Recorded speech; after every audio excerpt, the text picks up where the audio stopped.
Le bruit de petits pieds courants sur le sol en marbre résonna dans le manoir de Miami, alors que Lily, âgée de 5 ans, fondait en larmes.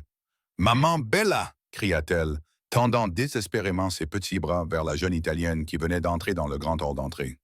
La main parfaitement manucurée de Victoria Castellano jaillit comme une lame, saisissant le poignet de l'enfant avec une précision glaciale. Elle n'est pas ta mère.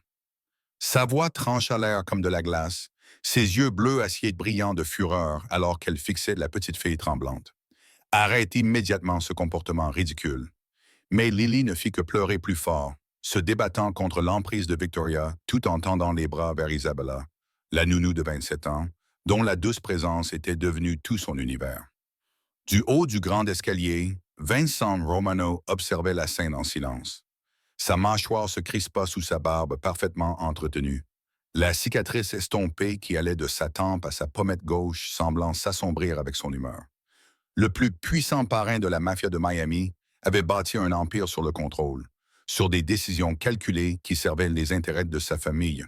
Ses fiançailles avec Victoria étaient censées unir deux des familles italiennes les plus influentes de la ville, garantissant la paix et la prospérité pour des générations. Mais en voyant les larmes désespérées de sa fille et la douleur qui traversait les yeux bruns et chaleureux d'Isabella, Vincent sentit quelque chose se briser dans sa poitrine, quelque chose qu'il avait gardé enfoui depuis la nuit où sa femme avait été assassinée, 3 ans auparavant. Les sanglots de la petite fille remplissaient le manoir, et, pour la première fois depuis des années, l'homme le plus redouté de Miami se sentait complètement impuissant. Bienvenue dans New Story Today. Si cette histoire vous tient déjà en haleine, cliquez sur j'aime et abonnez-vous pour rejoindre notre famille. Partagez cette histoire avec quelqu'un qui aime les romances intenses. Maintenant, commençons ensemble ce voyage incroyable. 8 mois plus tôt, le soleil de Miami brillait d'une intensité brûlante lorsque Isabella Martinez sortit de l'aéroport international, portant une valise abîmée au coin effiloché et le cœur rempli d'un espoir fragile. Cette femme de 27 ans, originaire d'un petit village près de Naples, avait passé toute sa jeunesse à lutter contre le destin. Elle se trouvait désormais en terre inconnue, avec moins de 200 dollars en poche et un seul rêve, sauver son petit frère. Son père, décédé alors qu'Isabella n'avait que 8 ans à la suite d'un accident du travail sur un chantier de construction, avait privé la famille de son pilier en un seul instant cruel, laissant derrière lui une mère fragile, contrainte de travailler sans relâche dans une usine de confection, de l'aube jusqu'à tard dans la nuit. Isabella se souvient encore des mains calleuses de sa mère, des doigts percés par les aiguilles jusqu'au sang, des yeux lourds de fatigue, mais qui parvenaient toujours à esquisser un sourire lorsqu'elle regardait ses 2 enfants. Sa mère s'est battue comme une guerrière.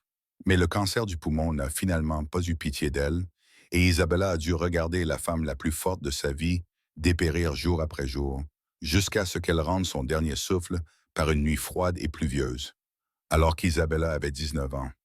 À partir de ce moment, Isabella a tout pris en charge seule, acceptant tous les emplois qu'elle pouvait trouver, du service en salle au nettoyage de chambres d'hôtel, en passant par les soins aux personnes âgées à l'heure.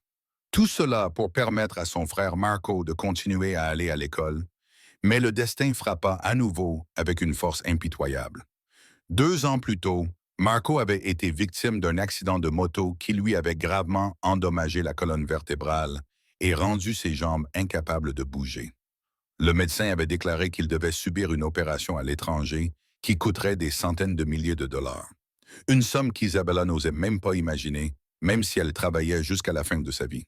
C'est pourquoi, lorsqu'une agence italienne lui a proposé un poste de nounou à Miami, avec un salaire 10 fois supérieur à tout ce qu'elle avait jamais gagné, Isabella n'a pas hésité à vendre tout ce qu'elle pouvait et à emprunter partout où c'était possible pour payer le billet d'avion et les frais d'agence. Mais Miami ne l'accueillit pas avec le rêve américain qu'elle avait imaginé. L'adresse de l'agence qu'on lui avait donnée s'avéra être une boutique abandonnée, le numéro de téléphone n'existait plus, et la jeune femme réalisa qu'elle avait été escroquée jusqu'au dernier centime.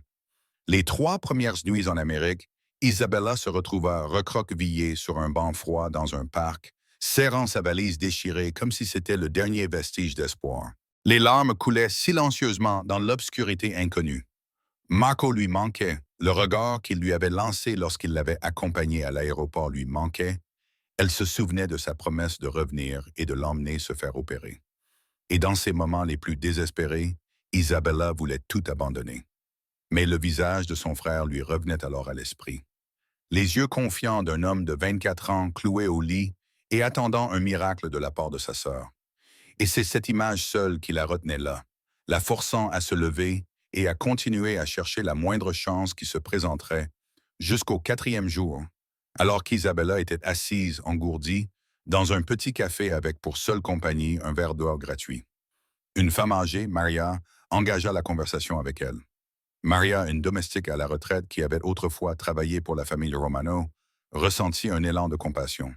Je connais la gouvernante en chef, Rosa. Elle a désespérément besoin d'une bonne aide et elle fait confiance à mon jugement, dit Maria d'une voix hésitante, comme si elle pesait soigneusement quelque chose. Il pèle très bien, mais c'est une famille particulière et vous devez être prudente. Isabella ne comprenait pas ce que particulière signifiait. Et à ce moment-là, elle s'en moquait, sachant seulement que c'était sa seule chance, le dernier fil qui retenait son espoir de sauver Marco. Elle acquiesça sans poser la moindre question, inconsciente que cette décision prise dans un moment de désespoir allait complètement changer sa vie, la conduisant dans l'opulente demeure de la famille Romano, auprès d'un homme aux yeux aussi froids que la glace, mais capable de faire battre son cœur à chaque fois qu'il la regardait. La berline noire élégante s'arrêta devant un immense portail en fer forgé sculpté de détails complexes, et Isabella se retint le souffle lorsque le manoir se révéla à ses yeux, car elle avait autrefois nettoyé des chambres dans des hôtels 5 étoiles à Naples et avait entrevu le luxe à travers des portes entr'ouvertes. Mais rien de tout cela n'était comparable à cet endroit.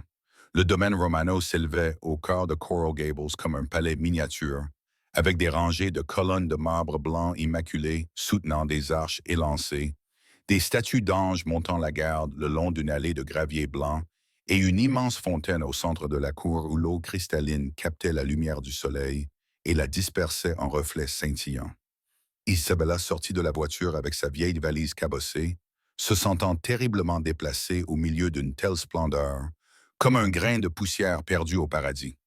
Les lourdes portes en chêne s'ouvrirent pour révéler une femme âgée aux cheveux argentés soigneusement épinglés et au visage aimable, mais aux yeux vigilants, qui lui demanda si elle était Isabella. Maria m'a appelée et s'est portée garante pour vous, dit-elle d'une voix chaleureuse mais prudente, avant de se présenter comme Rosa Marino, la cuisinière de la famille depuis plus de 30 ans, et de lui faire signe de la suivre. Isabella la suivit à travers un vaste hall au sol en marbre brillant, si poli qu'elle pouvait voir son propre reflet sous ses pieds, devant des murs imposants ornés de peintures à l'huile classique, des vases de fleurs fraîches soigneusement disposés qui embaumaient l'air, et un immense lustre en cristal suspendu au plafond qui scintillait comme des milliers de diamants. Jusqu'à ce qu'elles approchent du couloir menant à la cuisine, Rosa s'arrêta brusquement et se retourna avec un air grave, baissant la voix jusqu'à presque murmurer pour l'avertir que cette famille n'était pas comme les autres, qu'elle verrait et entendrait peut-être des choses. Mais elle ne devait jamais poser de questions, ne jamais être curieuse et surtout ne jamais répéter quoi que ce soit en dehors des murs de cette maison. Isabella déglutit péniblement, le cœur battant à tout rompre, mais acquiesça tout de même. Elle n'avait pas d'autre choix. Marco l'attendait et elle était prête à tout pour sauver son frère. Rosa l'observa quelques instants, comme si elle évaluait quelque chose d'invisible, puis soupira doucement et lui tapota l'épaule, lui disant qu'elle était une bonne personne, qu'elle le voyait dans ses yeux et lui demandant de bien s'occuper de la petite Lily, car l'enfant avait besoin de quelqu'un comme elle. La chambre de Lily se trouvait au deuxième étage, au fond de l'aile est, et sa porte rose pâle était la seule touche de couleur parmi les tons neutres du manoir. Rosa frappa doucement avant d'ouvrir la porte, révélant une fillette de 5 ans recroquevillée dans un coin, serrant contre elle un ours en peluche usée. De grands yeux bruns se levèrent, remplis de peur et de méfiance. Rosa présenta Isabella comme celle qui allait désormais s'occuper d'elle, de la voix la plus douce possible. Mais l'enfant se recroquevilla davantage et enfouit son visage dans la fourrure de l'ours, comme si elle essayait de disparaître du monde. Rosa soupira et expliqua à voix basse que Lily n'avait parlé à personne depuis la mort de sa mère 3 ans plus tôt, alors que l'enfant avait 2 ans, qu'ils avaient tout essayé et qu'Isabella était la 7e nounou cette année-là. Isabella ressentit une vive douleur dans la poitrine en regardant la petite silhouette tremblante et y vit en quelque sorte son propre passé, cette fillette de 8 ans qui avait perdu son père et ne savait pas comment continuer. Elle s'accroupit donc lentement sur le sol, à une distance respectable, et se mit à fredonner une berceuse en italien, la même chanson que sa mère lui chantait chaque soir avant que la maladie ne l'emporte. Sa voix était douce et chaleureuse, remplie du désir et de l'amour infini qui lui avait été donné autrefois et qu'elle offrait maintenant en retour. Rosa, debout dans l'embrasure de la porte, s'apprêtait à parler, mais elle se tut lorsqu'elle fut témoin d'un événement extraordinaire.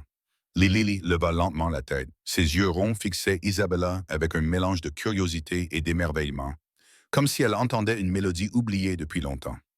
Isabella continua à chanter sans s'arrêter ni se précipiter, laissant la mélodie couler doucement comme un ruisseau frais, jusqu'à ce que l'inimaginable se produise. Lily lâcha l'ours en peluche, se leva et marcha lentement vers Isabella, comme attirée par une force invisible.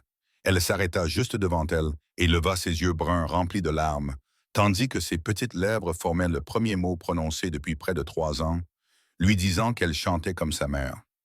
Isabella sentit les larmes couler, tandis qu'elle enlaçait le corps tremblant de l'enfant. Lily ne résista pas et ne se dégagea pas, mais s'accrocha fermement au cou d'Isabella, comme si elle avait peur qu'elle disparaisse. Depuis l'embrasure de la porte, Rosa essuya discrètement ses propres larmes, sachant que la vie dans ce manoir ne serait plus jamais la même. Les 3 premiers jours au manoir Romano passaient comme un rêve étrange pour Isabella, qui s'habituait lentement au luxe écrasant qui l'entourait et, plus important encore, gagnait complètement le cœur de la petite Lily. La fillette de 5 ans suivait désormais Isabella comme son ombre, lui tenant la main chaque fois qu'elle se déplaçait dans le manoir et insistant chaque soir pour qu'Isabella lui chante une berceuse italienne avant de fermer les yeux et de s'endormir. Rosa observait la transformation miraculeuse de Lilia avec une expression à la fois soulagée et inquiète. À plusieurs reprises, elle semblait vouloir dire quelque chose à Isabella, mais elle se retenait, secouait doucement de la tête et se détournait. Isabella sentait qu'il y avait quelque chose de troublant dans cette maison, chez ces hommes en costume noir qui s'y déplaçaient, avec des expressions froides, dans ces conversations téléphoniques chuchotées en italien qui s'interrompaient brusquement dès qu'elle passait, et surtout dans le bureau du premier étage dont Rosa lui avait interdit de s'approcher. Pourtant, elle ne posa aucune question, se souvenant de l'avertissement de Rose et sachant qu'elle avait quelque chose de bien plus important à faire, à savoir s'occuper correctement de Lily afin de gagner de l'argent à envoyer à Marco. Jusqu'à la 3e nuit, où Isabella fut réveillée par des bruits étranges provenant du rez-de-chaussée, des voix pressantes, des pas lourds et le claquement d'une porte. Elle se glissa silencieusement hors du lit, alla voir Lily et constata que l'enfant dormait toujours profondément avant que sa curiosité instinctive ne l'entraîne dans le couloir. Le manoir était plongé dans l'obscurité, à l'exception d'une faible lueur provenant du grand salon, qui projetait une pâle lueur sur le sol en marbre. Isabella, sachant qu'elle ne devait pas s'y rendre, sentit pourtant ses pieds se mettre en mouvement comme guidés par une force invisible, s'arrêtant au coin du couloir, d'où elle pouvait voir le salon sans être vue. Et ce qu'elle vit fit se glacer le sang dans ses veines. Un homme de grande taille se tenait au centre de la pièce, dos à elle, son costume noir déchiré à l'épaule, les mains maculées de sang frais, tandis qu'un autre homme lui bandait précipitamment les mains. L'homme parlait en italien d'une voix basse et froide comme l'acier, avant de sembler soudainement sentir son regard et de tourner la tête. Isabella se figea lorsque ses yeux noirs profonds transpercèrent dans l'obscurité et la pénétrèrent, et elle reconnut le visage du portrait imposant accroché au mur du salon. Le visage qui, selon Rosa, appartenait à Vincent Romano, le maître de la maison et l'homme le plus puissant qui y vivait. Une légère cicatrice s'étendait de sa tempe à sa joue gauche, comme un avertissement silencieux de violence et de danger. Mais ce n'était pas la cicatrice qui faisait trembler Isabella, mais son regard, vif et glacial, comme s'il pouvait voir directement au plus profond de son âme. Elle savait qu'elle devait s'enfuir, faire demi-tour, faire ses valises et partir immédiatement. Mais ses jambes refusaient de bouger. Vincent s'avança vers elle à pas lents et menaçants, les mains tachées de sang pendantes le long de son corps, lui demandant qui elle était, alors qu'il le savait déjà. Isabella Martinez, dit-il d'une voix basse et dangereuse. Mes hommes ont vérifié vos antécédents dès que vous avez franchi mon portail. Vous êtes irréprochable, et c'est la seule raison pour laquelle vous respirez encore dans ma maison. Isabella ravala sa peur. Isabella ravala sa peur dans sa gorge sèche et répondit qu'elle était Isabella, la nouvelle nounou de Lily. Sa voix tremblait, mais ses yeux fixaient les siens, sans baisser leur regard ni reculer. Vincent s'arrêta à moins d'un pas d'elle, les yeux plissés, comme s'il évaluait une proie. Isabella sentit l'odeur du sang mêlée à celle d'une eau de Cologne coûteuse émanant de lui, et il lui demanda si elle n'avait pas peur, sa voix toujours froide, mais teintée d'une pointe de curiosité. Isabella prit une profonde inspiration avant de répondre qu'elle avait peur, mais qu'elle n'avait nulle part où aller et que Lily avait besoin d'elle. Ses paroles semblèrent le surprendre, car il l'observa en silence pendant plusieurs longues secondes avant de se détourner et de passer devant elle pour se diriger vers l'escalier. Mais au moment où il posait le pied sur la première marche, une petite voix retentit dans l'obscurité au-dessus d'eux, appelant « Papa ». Isabella et Vincent se retournèrent tous deux et virent Lily debout au bout du couloir du deuxième étage, serrant son ours en peluche dans ses bras, les yeux encore lourds de sommeil, regardant vers le bas de l'escalier. L'enfant s'était sûrement réveillé en constatant qu'Isabella n'était plus là et était venue la chercher. Isabella se précipita dans les escaliers et tomba à genoux pour prendre Lily dans ses bras, lui murmurant doucement pourquoi elle était réveillée et la réprimandant gentiment tout en lui promettant de la ramener dans son lit. Lily acquiesça avant de se tourner vers Vincent, toujours debout au pied de l'escalier. Et puis, quelque chose de miraculeux se produisit. La petite fille sourit, un petit sourire fragile, le premier que Vincent voyait sur le visage de sa fille depuis près de 3 interminables années. Lily dit doucement qu'elle aimait Bella avant de se blottir contre l'épaule d'Isabella, tandis que Vincent restait immobile en bas. Les yeux noirs profonds du plus puissant parrain de la mafia de Miami s'illuminèrent pour la première fois d'une émotion qu'il croyait disparue depuis longtemps, alors qu'il regardait sa fille sourire dans les bras d'une jeune inconnue, vêtue d'une simple chemise de nuit, les cheveux bruns tombant librement sur ses épaules. À cet instant, Vincent Romano sut que sa vie ne serait plus jamais la même. Les semaines qui suivirent s'écoulèrent comme une rivière tranquille, et Isabella trouva peu à peu son rythme de vie dans les murs opulents du manoir de la famille Romano, se réveillant chaque matin alors que les premières lueurs de l'aube filtraient à travers les rideaux, choisissant les vêtements de Lily, brossant les boucles noires et soyeuses de la petite fille pour les tresser en de jolies nattes, puis l'emmenant en bas pour prendre son petit déjeuner avec Rosa. La fillette de 5 ans s'épanouissait désormais comme une fleur enfin arrosée après des années de sécheresse. Elle parlait davantage, riait davantage, et ses grands yeux bruns n'étaient plus assombris par la peur. Chaque après-midi, Isabella emmenait Lily dans le jardin où elle courait après les papillons, arrosait les fleurs et s'allongeait sur l'herbe verte et luxuriante pour compter les nuages qui dérivaient dans le ciel clair de Miami. Des moments où Isabella oubliait presque qu'elle vivait dans la maison d'un parrain de la mafia. Elle oubliait les mains tachées de sang de Vincent cette nuit-là et se permettait de savourer la paix rare aux côtés de l'enfant qui était devenu une partie essentielle de son cœur. Jusqu'à ce qu'un mois après l'arrivée d'Isabella, quelque chose d'inattendu se produise. Un soir ordinaire, alors qu'elle lisait un conte de fées à Lily avant de la coucher, sa voix était douce lorsqu'elle parlait d'une princesse et d'un prince dans un château lointain. Et lorsque l'histoire prit fin, Lily leva ses yeux endormis et murmura qu'elle aimait Mama Bella. Isabella sentit son cœur se serrer et des larmes couler sans qu'elle puisse les retenir. Elle savait qu'elle devait la corriger, dire à Lily qu'elle n'était pas sa mère. Mais face à ses yeux remplis de confiance et d'amour, elle ne put se résoudre à prononcer ces mots. Au lieu de cela, elle serra Lily contre elle et lui murmura que Ma Bella l'aimait aussi, Toro.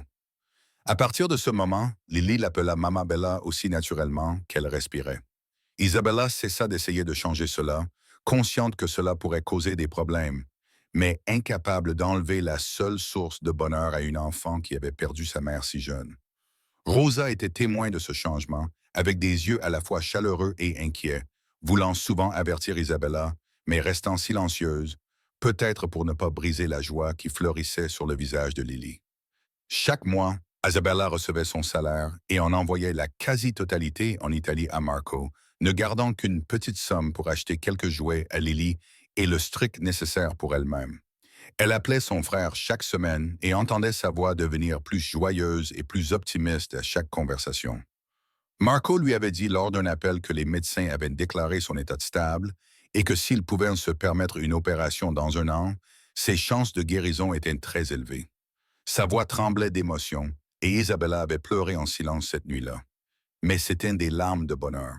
Parce qu'elle y arrivait, elle se rapprochait peu à peu du sauvetage de son frère, même si la vie dans le manoir Romano n'était pas parfaite. Des hommes effrayants continuaient d'aller et venir, des conversations mystérieuses s'interrompaient toujours brusquement lorsqu'elle apparaissait, et les yeux noirs profonds de Vincent la regardaient parfois de loin, avec un regard qu'elle ne pouvait déchiffrer.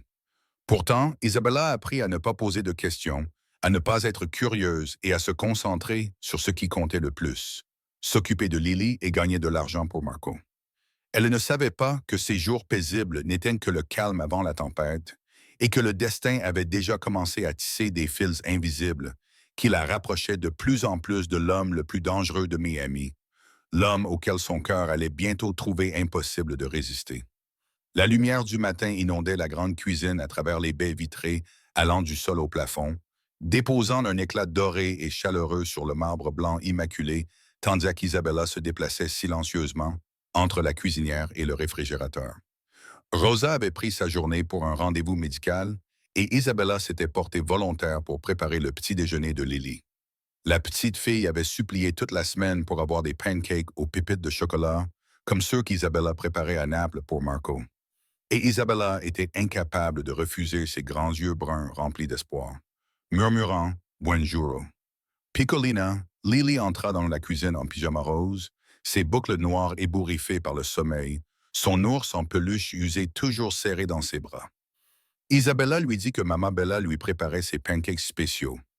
Lily poussa un cri de joie et courut embrasser les jambes d'Isabella, les yeux brillants comme deux petites étoiles. Isabella la souleva pour la poser sur le tabouret, haut à côté du comptoir, avant de retourner à la poêle d'où s'échappait la douce odeur des pancakes. Elle chantait doucement la berceuse italienne familière, tout en versant la pâte et en retournant les gâteaux dorés avec une aisance acquise par l'habitude.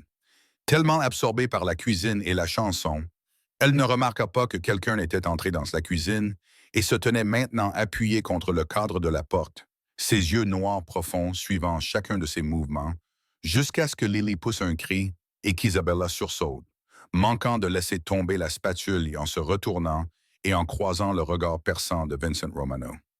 Il se tenait là, vêtu d'un costume gris anthracite parfaitement taillé qui épousait son corps puissant. Sa chemise blanche était ouverte au niveau du col, laissant entrevoir le blason de la famille Romano tatoué sur son cou. Ses cheveux bruns étaient encore humides et légèrement bouclés, comme s'il venait de sortir de la douche. Isabella le salua doucement en l'appelant Monsieur Romano, tout en essayant de calmer sa voix malgré son cœur qui battait à toute rompre. Elle se retourna rapidement vers la poêle pour éviter son regard, mais elle sentait la chaleur de celui-ci brûler sa nuque. Le bruit des chaussures en cuir coûteuses résonnait sur la pierre tandis que Vincent s'approchait, l'air de la cuisine s'épaississant lorsqu'il s'arrêta à côté d'elle, suffisamment près pour qu'elle puisse sentir le parfum chaud de l'eau de Cologne au bois de santal mélangé à celui du savon propre. Il lui dit de l'appeler Vincent d'une voix basse et veloutée qui effleura son oreille, lui disant qu'il n'y avait pas besoin de formalité, surtout lorsqu'elle prenait si bien soin de sa fille. Isabella déglutit péniblement et répondit qu'elle ne faisait que son travail, se corrigeant maladroitement lorsque son nom lui échappa comme un murmure, lui arrachant un léger sourire. Le premier qu'elle ait jamais vu sur ce visage froid. Vincent lui dit que Lily n'avait appelé personne « maman » depuis la mort de sa mère, et qu'Isabella avait réussi en quelques semaines ce que 7 nounous n'avaient pas réussi à faire en près de 3 ans. Isabella sentit ses joues brûler sous son regard scrutateur et se détourna pour servir les crêpes à Lily. Elle s'excusa doucement si cela le mettait mal à l'aise et dit que Lily était une enfant spéciale qui avait seulement besoin de quelqu'un qui l'aime vraiment. Vincent lui demanda doucement si elle aimait vraiment l'enfant. Quelque chose dans sa voix s'adoucit. Isabella croisa son regard sans hésitation et répondit que oui, qu'elle aimait Lily comme si elle était sa propre sœur et qu'elle ferait tout pour la protéger. Les yeux de Vincent s'assombrirent d'une émotion qu'elle ne pouvait nommer. Il l'observa attentivement avant de lever la main et de passer doucement son pouce sur sa joue pour essuyer une trace de pâte à crêpes dont elle n'avait pas remarqué la présence. Isabella se figea, le souffle coupé, le corps raide sous un contact aussi léger qu'une plume mais aussi brûlant que le feu. Vincent murmura qu'elle avait de la pâte sur le visage tandis que son pouce s'attardait avant de se retirer lentement. Le moment fut brisé lorsque Lily cria que la crêpe brûlait. Isabella se retourna vers la cuisinière pour trouver la dernière crêpe brûlée d'un côté, éteignant précipitamment le feu, le cœur encore battant, incapable de regarder Vincent qui ne dit rien de plus, se contentant de s'approcher de Lily pour l'embrasser sur le front et prendre un espresso à la machine automatique, s'arrêtant à la porte avant de partir pour lui dire sans se retourner qu'elle chantait magnifiquement et qu'il espérait l'entendre à nouveau, disparaissant dans le couloir et laissant Isabella debout, les joues rouges, le cœur battant à tout rompre et un sentiment dangereux montant dans sa poitrine. Elle savait qu'elle ne devait jamais se permettre d'éprouver des sentiments pour un homme comme lui. À partir de ce matin-là dans la cuisine, Isabella fit tout ce qu'elle pouvait pour éviter Vincent. Elle se levait plus tôt pour préparer le petit déjeuner de Lily avant qu'il ne descende, emmenait la petite fille dans le jardin dès qu'elle entendait le bruit de sa voiture arriver dans la propriété et trouvait toujours une excuse pour quitter la pièce lorsqu'il entrait. Mais malgré tous ses efforts, elle ne pouvait s'empêcher de sentir que ses yeux noirs profonds la observaient de loin. Et chaque fois que leurs regards se croisaient par hasard, son cœur se mettait à battre à tout rompre, comme s'il allait jaillir de sa poitrine. Rosa semblait sentir que quelque chose n'allait pas, observant Isabella avec des yeux inquiets et soupirant plus souvent, mais sans rien dire, sachant peut-être qu'il y avait des choses que les mots ne pouvaient arrêter. Jusqu'à une semaine après ce matin fatidique, Lily fit une demande inattendue avant de se coucher, demandant à Maman Bella si papa pouvait lui lire une histoire ce soir-là, levant ses grands yeux bruns et disant que la voix de dragon de papa lui manquait. Isabella fut surprise, car c'était la première fois que Lily demandait à voir son père depuis son arrivée au manoir, et elle ne put se résoudre à refuser. Elle conduisit Lily dans le bureau de Vincent, le cœur battant, et frappa à la porte. Elle le trouva derrière un immense bureau en chêne couvert de papier. Ses yeux froids se levèrent avec irritation devant cette interruption, mais s'adoucirent complètement lorsqu'il vit Lily debout derrière Isabella, appelant sa fille Stellina en italien, d'une voix qui devint étonnamment douce. Lily courut vers lui et lui dit avec enthousiasme qu'elle voulait entendre papa lire avec la voix de dragon dont elle se souvenait. Isabella avait l'intention de se retirer, mais elle s'arrêta lorsque Vincent leva les yeux et lui dit de rester.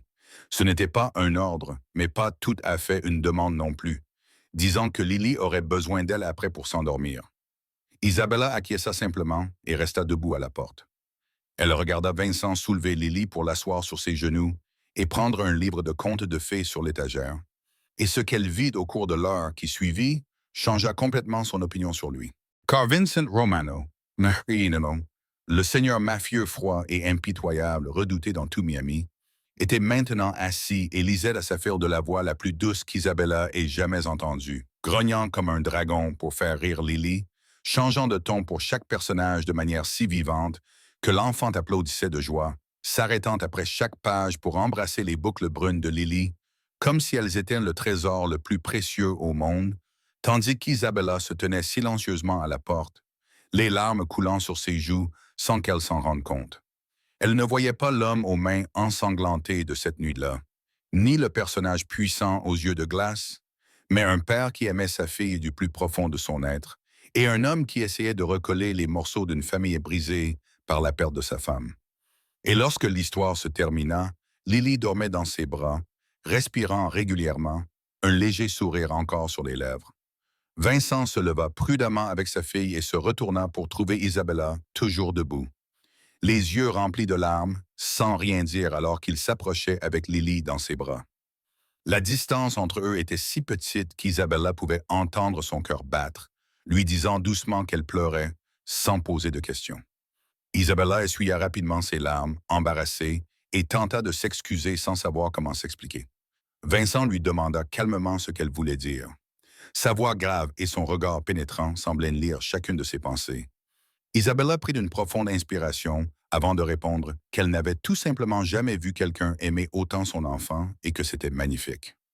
Vincent resta silencieux pendant un long moment, ses yeux s'assombrissant d'une émotion qu'elle ne pouvait déchiffrer, avant de finalement dire que Lily était tout ce qui lui restait, qu'il avait échoué à protéger sa mère et qu'il ne laisserait jamais cela se reproduire. Puis il la dépassa et emmena Lily dans sa chambre. Laissant Isabella seule dans le couloir sombre, le cœur tremblant sous le poids d'un sentiment qu'elle savait ne pas avoir le droit d'éprouver. Et cette nuit-là, alors qu'elle y était allongée dans son lit, les yeux fixés au plafond, l'image de Vincent lisant à sa fille se rejouait sans cesse dans son esprit comme un film sans fin.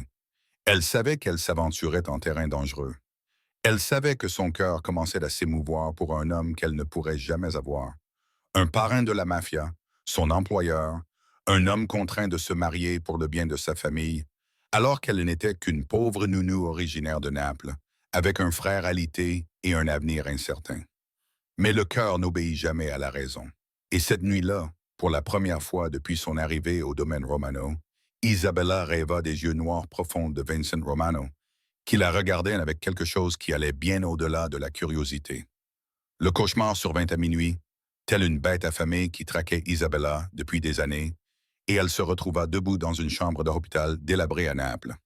L'odeur âcre du désinfectant lui brûlait les narines, tandis que sur le lit d'un blanc immaculé, sa mère gisait, le corps si amaigri qu'il semblait réduit à l'état d'os.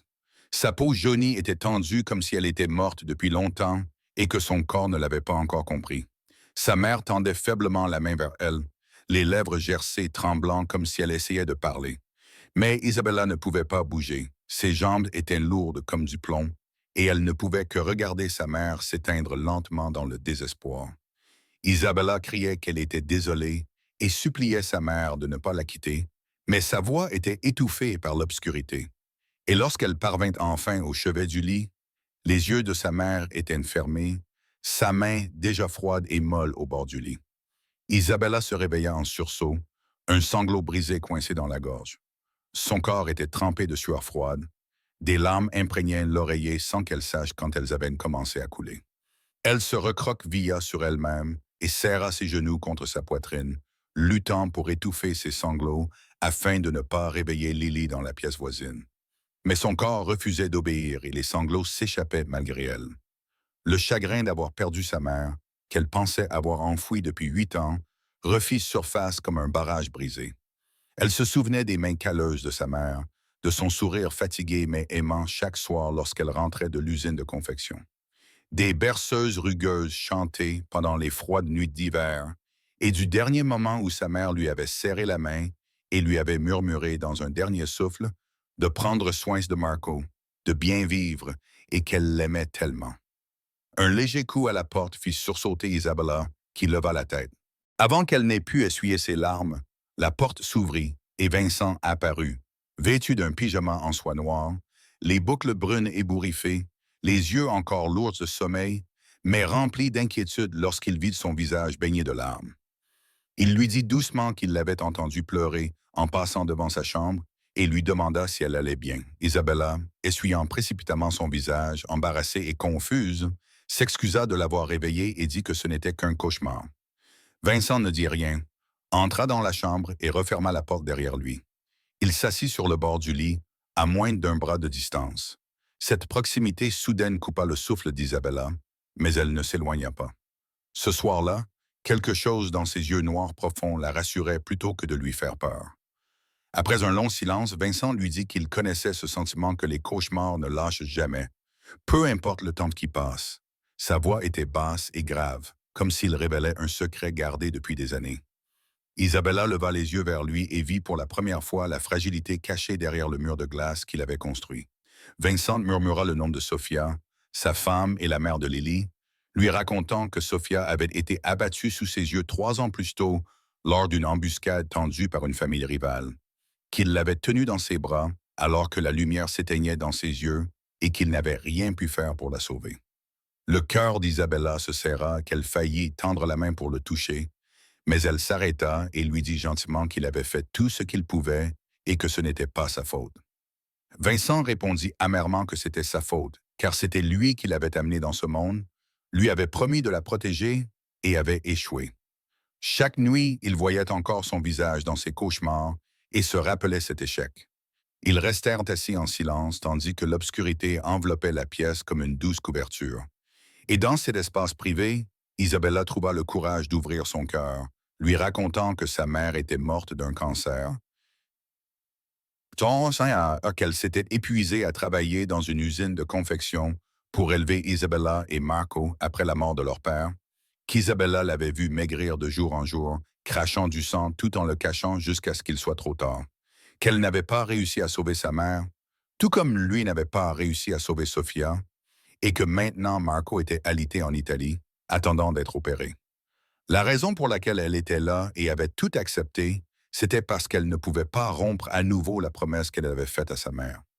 Les larmes d'Isabella coulaient maintenant librement alors qu'elle pleurait pour sa mère, pour Marco et pour elle-même, après des années passées à lutter seule contre le destin. Puis, de manière inattendue, le bras puissant de Vincent s'enroula autour de ses épaules et l'attira contre sa poitrine. Isabella pleura contre lui tout en écoutant les battements réguliers de son cœur. Vincent ne dit rien, se contentant de la serrer dans ses bras. Une main caressait doucement ses cheveux, comme si elle était quelque chose de précieux qui avait besoin de soins. Ils restèrent ainsi longtemps. Deux âmes solitaires qui se réconfortaient mutuellement par le silence et la chaleur. Et quand Isabella releva enfin la tête, ses yeux bruns gonflés rencontrant ceux de Vincent dans l'obscurité, elle ne vit pas un seigneur mafieux froid, mais un homme brisé qui essayait de se reconstruire, et elle le remercia dans un murmure. Vincent répondit d'une voix rauque et la remercia d'avoir donné une mère à Lily et de lui avoir montré qu'il n'était pas seul dans sa douleur. Puis il se leva et quitta la pièce sans se retourner. Isabella savait que cette nuit avait tout changé, qu'ils avaient vu l'âme de l'autre, touché les blessures de l'autre, et qu'à partir de ce moment, rien ne serait plus jamais pareil. Une semaine après cette nuit, ils se confièrent leurs secrets dans l'obscurité. Tout entre Isabella et Vincent avait changé de manière si subtile que seuls eux deux pouvaient le sentir, leurs yeux se cherchant à travers des pièces bondées, leurs mains s'effleurant accidentellement et s'attardant une seconde de trop lorsqu'ils se passaient d'une tasse de café. Et chaque soir, Vincent prenait le temps de lire à Lily, tandis qu'Isabella se tenait tranquillement à la porte, comme dans un rituel tacite, jusqu'à ce que la tempête éclate et un samedi après-midi, lorsqu'une Maserati blanche étincelante s'arrêta brusquement devant les portes du manoir et qu'une femme en sortit comme si elle était la reine du monde. Victoria Castellano, Isabella, entendit Rosa murmurer nerveusement à son oreille, la fiancée du patron et la fille de Don Antonio Castellano, lui disant qu'elle devait emmener Lily immédiatement.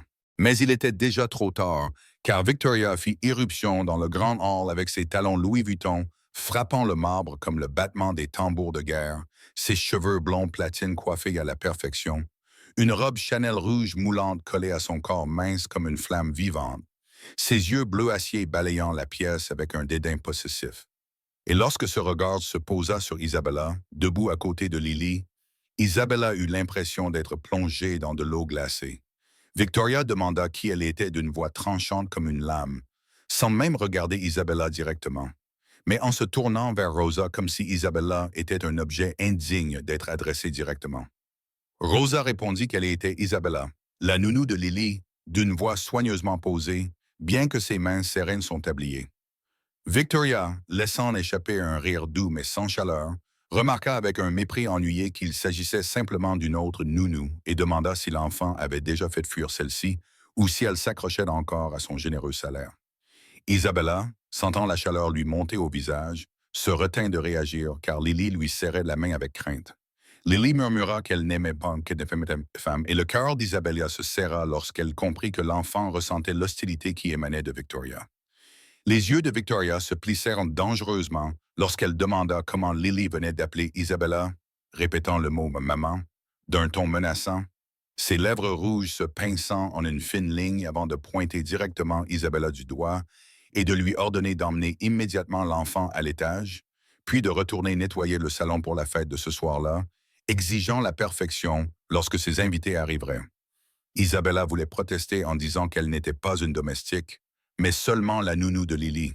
Cependant, le regard d'avertissement de Rosa la fit taire, et elle baissa la tête, prit Lily dans ses bras et se précipita vers les escaliers, luttant contre ses larmes d'humiliation. La voix de Victoria la suivit pour lui rappeler de porter un uniforme approprié, car elle ne voulait pas que les invités la prennent pour un membre de la famille. Isabella serra les dents et continua à monter, sans se rendre compte que Vincent se tenait dans le couloir à l'étage, les yeux sombres et orageux, témoin de tout. Après avoir couché Lily pour sa sieste, Isabella alla trouver Rosa dans la cuisine, où la vieille femme préparait le repas pour la fête, les mains tremblantes. Isabella lui demanda qui était Victoria et pourquoi elle traitait tout le monde de cette façon. Rosa soupira profondément et expliqua que Victoria Castellano était la fille unique de Don Antonio Castellano, que la famille Castellano était la deuxième famille mafieuse la plus puissante de Miami après la famille Romano, et que le mariage entre Victoria et Vincent avait été arrangé des années auparavant afin d'unir les deux familles et d'assurer la paix et le pouvoir pour les deux parties. Isabella lâcha avant de pouvoir se retenir que Vincent ne l'aimait pas. Rosa la fixa d'un regard perçant et lui dit lentement que l'amour n'avait aucune importance dans ce monde. Seul le pouvoir et le devoir comptaient, que Vincent l'avait compris et qu'Isabella devait aussi le comprendre, qu'elle n'était qu'une nounou et que Victoria serait la maîtresse de maison. Elle l'avertit de ne pas se laisser guider par son cœur, car cette voie ne menait qu'à la souffrance. Isabella voulait protester, mais elle savait que Rosa avait raison. Elle savait qu'elle n'était qu'une pauvre fille de Naples, avec un frère alité et rien d'autre que ses mains nues. Alors que Victoria Castellano était une princesse d'un empire et la fiancée destinée de Vincent Romano, et peu importe à quel point son cœur battait la chamade lorsqu'elle le voyait, ou à quel point ses yeux noirs profonds la regardaient parfois comme si elle était quelque chose de rare, la réalité ne changeait pas. Elle n'appartenait pas à ce monde et elle ne pourrait jamais appartenir à cet homme. La soirée se déroula dans le grand salon du manoir Romano, où les costumes coûteux et les robes de soirée scintillantes se mêlaient aux rires raffinés et au parfum du vin millésimé. Et bien qu'Isabella ait essayé de rester à l'écart, comme Rosa le lui avait conseillé, Victoria envoya un serviteur dans sa chambre avec l'ordre de descendre pour servir, car il manquait de personnel. Isabella, sachant qu'il s'agissait d'un piège et que Victoria avait l'intention de l'humilier, n'avait d'autre choix que d'enfiler le simple uniforme noir que Rosa lui avait donné et de descendre l'escalier, le cœur lourd. La pièce était remplie d'une trentaine d'invités élégants, des visages puissants de l'élite de Miami et des familles mafieuses alliées. Isabella remarqua immédiatement l'absence de Vincent et ne savait pas si cela la soulageait ou la rendait plus effrayée. Victoria se tenait au centre de la pièce comme une reine au milieu de sa cour, sa robe de soirée dorée scintillant sous le lustre en cristal, un collier de diamants aussi gros que des raisins brillants à son cou. Et lorsqu'elle vit Isabella entrer avec un plateau de boissons, les lèvres rouges de Victoria se courbèrent en un sourire cruel, attirant bruyamment l'attention et annonçant à tous que leur petite nounou avait enfin décidé de se montrer. Tous les regards dans la pièce se tournèrent vers Isabella, alors qu'elle baissait la tête et essayait de se diriger vers la table de service, espérant être ignorée. Mais Victoria se plaça directement sur son chemin, ses yeux bleu acier la dévisageant avec un mépris évident tandis qu'elle présentait Isabella Martinez à l'Assemblée. La nounou italienne originaire d'un village pauvre près de Naples, sans famille ni statut social, qui aurait tenté de séduire son fiancé avec des stratagèmes mesquins. Isabella sentit le sang lui monter au visage, voulant protester, mais trouvant sa gorge nouée. Victoria continua d'une voix tranchante, qu'Isabella avait même persuadé la petite Lily d'appeler sa mère, raillant le fait qu'il était pitoyable pour une humble servante de rêver d'entrer dans la haute société en exploitant une enfant sans mère. Des rires moqueurs et des chuchotements se propagèrent dans la pièce tandis qu'Isabella se sentait noyée dans le mépris, cherchant désespérément un visage bienveillant et ne trouvant que curiosité, ridicule et indifférence. Rosa se tenait impuissante à l'entrée de la cuisine, les yeux rougis par les larmes, aussi impuissante qu'Isabella elle-même. Victoria s'approcha et baissa la voix juste assez pour blesser, demandant si Isabella avait déjà couché avec lui ou si elle attendait d'être sûre d'obtenir quelque chose avant d'écarter les jambes. Les mots frappèrent Isabella comme un coup physique. Les larmes coulaient sans contrôle et le plateau dans ses mains se mit à trembler. Ces accusations ignobles lui transperçaient le cœur comme d'innombrables aiguilles, alors qu'elle n'avait jamais songé à séduire Vincent pour de l'argent. Isabella était incapable de parler ou de se défendre, sachant que le moindre mot serait retourné contre elle. Victoria, riant avec une joie cruelle, annonçait aux invités que ces arrivistes portaient toujours un masque d'innocence, tout en calculant chacun de leurs pas, se vantant d'avoir déjoué le plan d'Isabella à temps.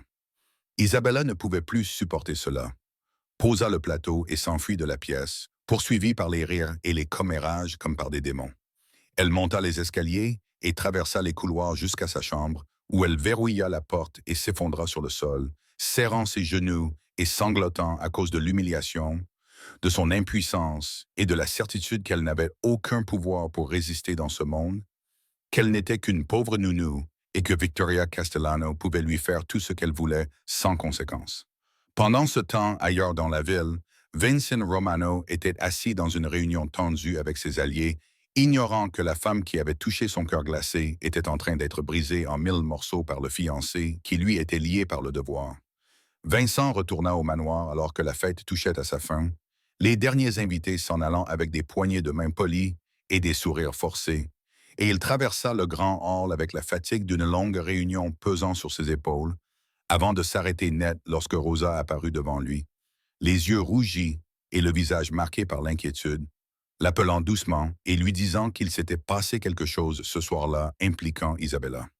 Un frisson parcourut le dos de Vincent au son de son nom, et il saisit les épaules de Rosa et exigea de savoir ce qui n'allait pas, avec une tension plus vive que lorsqu'il affrontait un ennemi. Rosa lui raconta tout depuis le moment où Victoria avait forcé Isabella à servir à la fête jusqu'à l'humiliation publique et les mots cruels qui la qualifiaient de pauvre servante, essayant de séduire son fiancé avec des astuces bon marché. Chaque phrase frappait Vincent comme un coup de poignard dans la poitrine, et il serra les poings jusqu'à ce que ses jointures blanchissent, interrompant Rosa pour lui demander où était Isabella, d'une voix basse et dangereuse comme le grognement d'une bête. Rosa répondit qu'Isabella était dans sa chambre, enfermée depuis le soir, et refusant d'ouvrir la porte à qui que ce soit.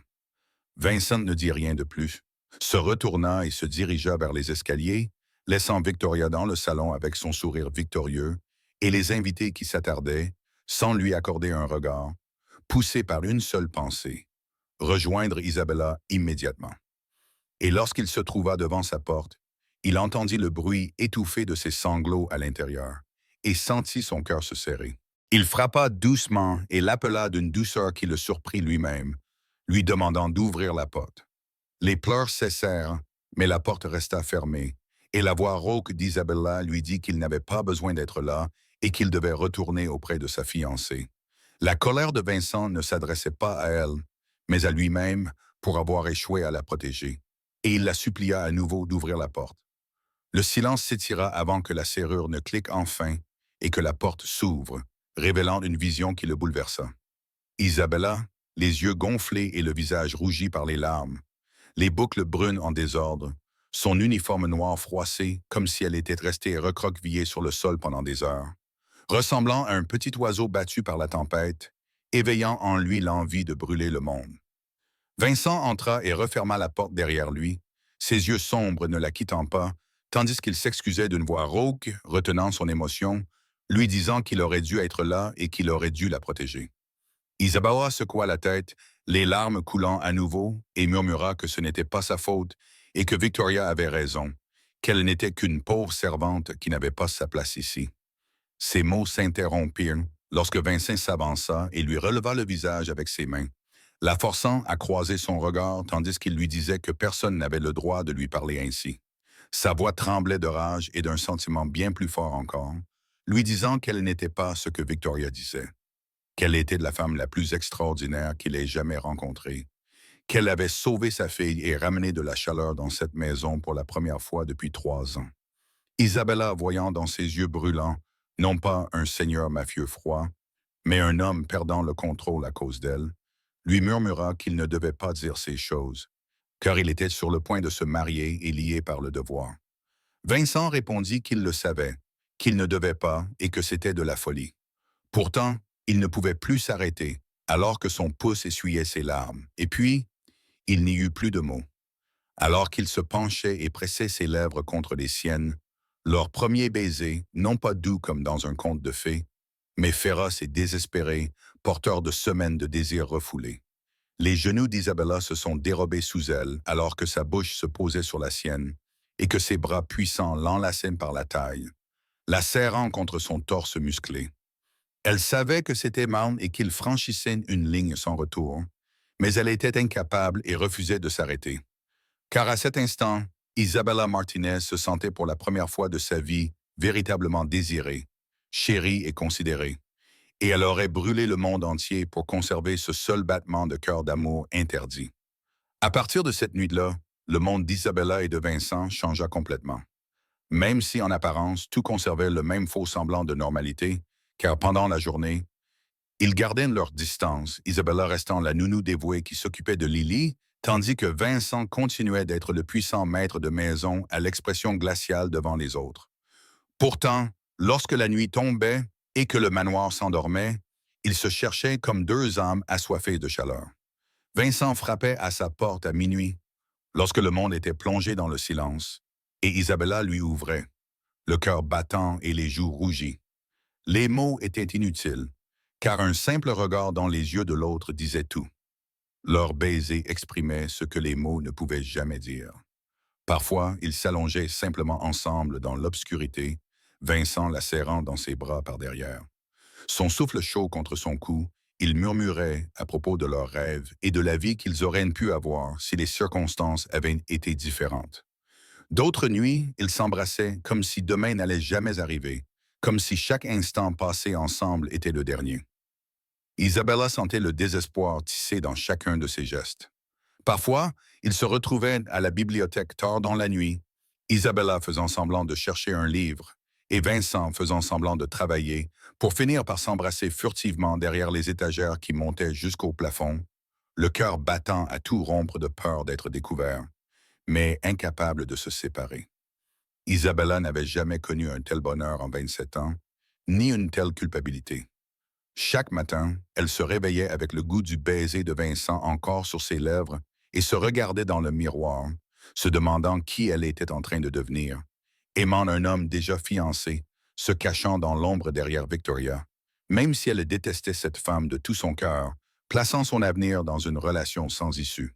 Mais alors Vincent la regardait avec ses yeux noirs profonds qui semblaient contenir tout un univers, et lui murmurait qu'il n'avait jamais ressenti cela pour personne, pas même pour Sophia, et tous les doutes d'Isabella se dissolvaient comme la brume matinale sous le soleil, jusqu'à ce qu'un soir, alors qu'ils étaient allongés ensemble sur le canapé de la bibliothèque, Vincent lui dise quelque chose qu'elle n'aurait jamais imaginé, lui annonçant qu'il voulait rompre ses fiançailles avec Victoria, qu'il en parlerait à son père et à Don Antonio, et qu'il trouverait un moyen. Isabella se redressa, les yeux écarquillés de stupeur, et lui dit qu'il ne pouvait pas faire cela, car Rosa lui avait expliqué à quel point ce mariage était vital pour les deux familles, et que le rompre signifierait la guerre. Vincent se leva avec elle et lui saisit les épaules avec une détermination inébranlable, disant qu'il savait que Don Antonio y verrait une humiliation et que du sang pourrait être versé. Pourtant, il ne pouvait pas continuer à vivre ainsi. Il ne pouvait pas épouser une femme qu'il n'aimait pas alors que son cœur appartenait à Isabella. Il trouverait un moyen, car il le fallait. Isabella fondit en larmes en se blottissant contre lui, voulant croire en ses paroles et en la possibilité d'un avenir ensemble, tout en sachant au fond d'elle-même que le monde n'était pas si juste, qu'elle n'était qu'une pauvre nounou de Naples et lui l'héritier d'un empire mafieux, avec un abîme entre eux que l'amour seul ne pourrait peut-être pas franchir. Mais cette nuit-là, dans ses bras, elle se permit de rêver, sans se douter que dans l'ombre, au bout du couloir, une paire d'yeux avait tout vu. Enzo, le fidèle bras droit de Vincent, se tenait là, le visage marqué par l'inquiétude, sachant que le secret ne pourrait rester caché longtemps.